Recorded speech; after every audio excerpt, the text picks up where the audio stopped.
Suur aitäh!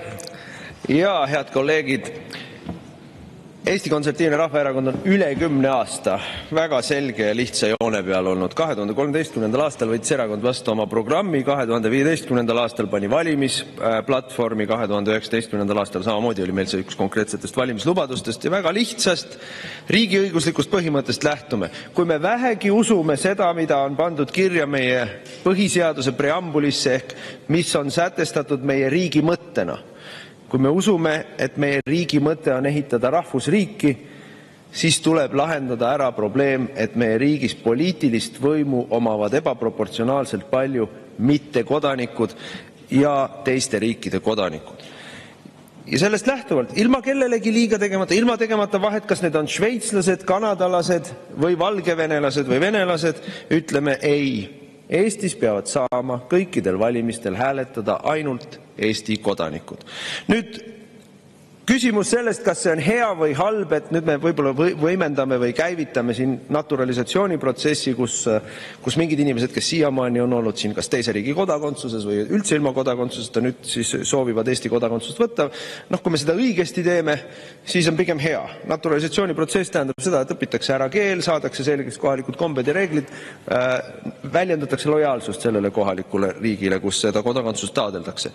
Aga see ei ole kellegi kiusamiseks, see on meie rahvusriigi ehitamise eesmärgil. Ja eriti tore on see, et me oleme selles küsimuses olnud nii põhimõttekindlad, et me oleme liigutanud seierit Eesti poliitilisel väljal. Tuletame meelde veel mõni kuu tagasi sügisel, missugune oli see nii-öelda ühiskondlik infoväli. Ühiskondlik infoväli oli selline, et võtame ära paarilt riigilt hääletusõiguse, aga selle vastutasuks paneme siis mittekodanikud põhiseadusesse valimisõigusega kirja ehk solgime põhiseaduse ära. Ja neid, kes ei ole nõus, et solgime põhiseaduse ära mittekodanikega, eelkõige siis venekeelsete mittekodanikega, neid hakkame putinistideks sõimama, et nad nõus oleks. Sest kui sa putinismi malakaga kellelegi vastu pead virutad, siis on ju kohe selge, et ta peab kohe alistuma, selili keerama ja nõus olema. Et me ei olnud nõus sellise lähenemisega. Me ei olnud nõus, et me solgime ära oma põhiseaduse, et me teeme ära pooliku lahenduse, mis tekitab meile järgnevatel aastatel ja aastakümnetel äärmiselt suure riigiõigusliku probleemi.